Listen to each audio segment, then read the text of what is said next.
Well, hello gang, welcome back to another guide video in the Long Dark. I'm Lonelywolf, and today we're going to be discussing 10 tips to help the beginner out there when it comes to the Long Dark.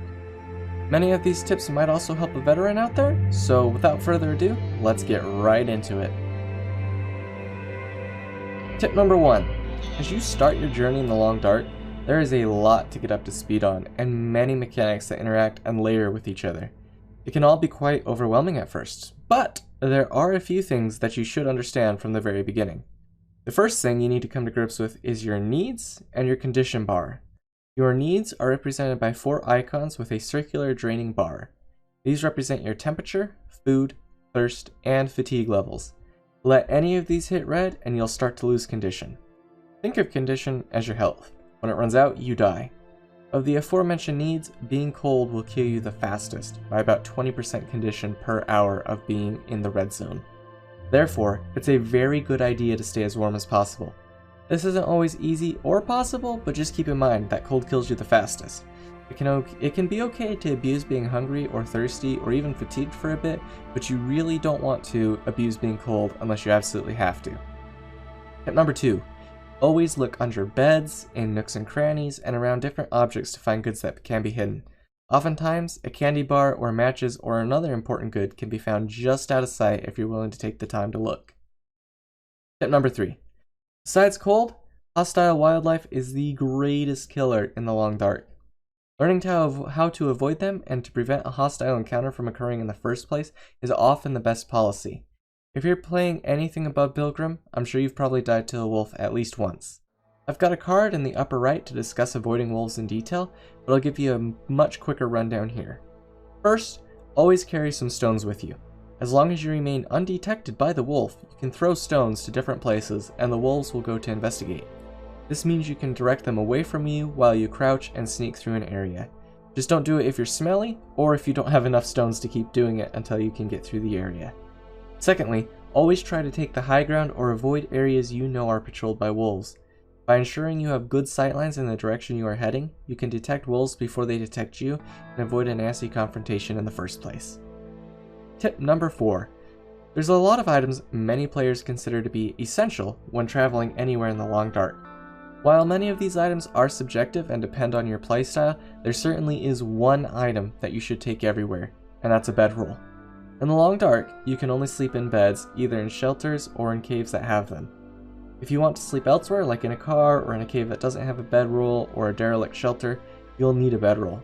While in most cases you'll be able to find a shelter to spend the night, there are times where you'll get caught in a bad situation and need to sleep somewhere less than ideal, where there may not be a bed at all.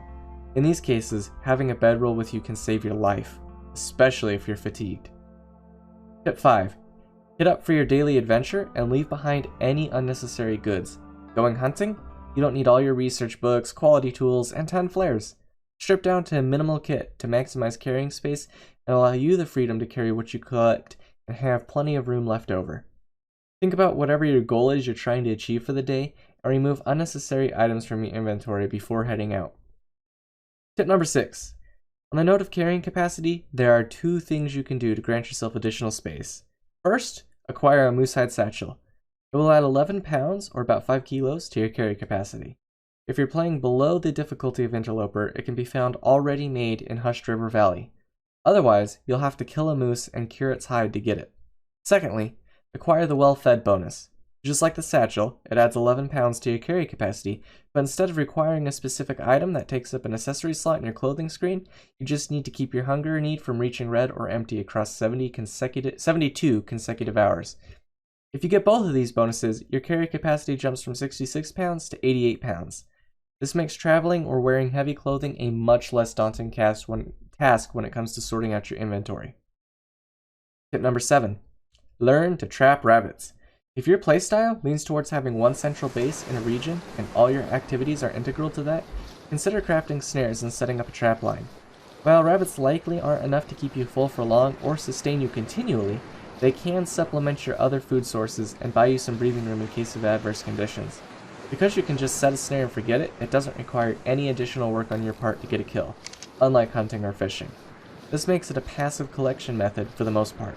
All you have to do is go and check the snares, reset any false trips, and take home and harvest your catch. Just watch out for broken snares. Tip number 8. I mentioned in the tip about wolves to reduce your smell, but many new players may not know much or anything about scent. Scent is a mechanic in the long dark that can alert and draw hostile wildlife to your position. To that end, it is paramount to minimize your scent and pass undetected by wildlife. There are 2 components to this. First, don't carry anything smelly on you, like fresh guts and meat. Cooked meat still smells, but nowhere near as bad. You can tell how smelly you are by looking in the central upper section of the screen.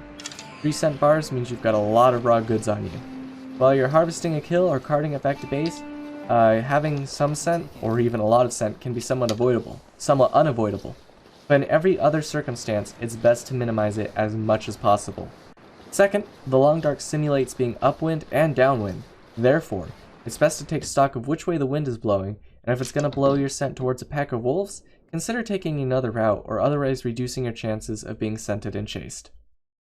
Tip number 9. Clothing you wear can get wet and it can even freeze. Wet and frozen clothes are much heavier than normal, and the wetter they are, the less protection they offer you from the elements. Once frozen, they no longer offer any protection and will start to contribute to the potential for frostbite, a permanent and untreatable affliction. Wet and frozen clothes can be thawed and dried by a campfire. If you've fallen through weak ice or have spent a lot of time outdoors in the snowstorms or blizzards, you can have very wet clothes which will start to freeze. You can check how wet your clothes are by looking at the clothing tab, and if you need to, light a fire and dry them out. Tip number 10. As mentioned above, frostbite is an affliction, but it is not the only one. I've got a card in the upper right that goes to a video discussing most afflictions, but I'll give a brief overview here. Afflictions are negative statuses applied to the player and are caused by a variety of sources. They include, but are not limited to, sprains, frostbite, hypothermia, and broken ribs. Each affliction will come with a debuff that's applied to the player and a treatment regimen to recover from it. Some afflictions, like sprains, are easily dealt with. Just sleep them off or apply a bandage. Others, like broken ribs, require a long recovery time during which the player will have reduced capability for certain things, like sprinting. You can view afflictions and the required treatment by going to the status screen. Some afflictions even carry a risk where you don't yet have the affliction, but you can get the affliction if you don't do something to mitigate the risk, such as hypothermia or frostbite. Alright guys, this concludes my top 10 tips for new players. I hope you guys did enjoy, and if you did, consider subscribing to catch the latest videos as they drop. Let me know what other guides you'd like to see me make in the comments below. I've been Lonelywolf, and as always, stay safe and stay warm out there.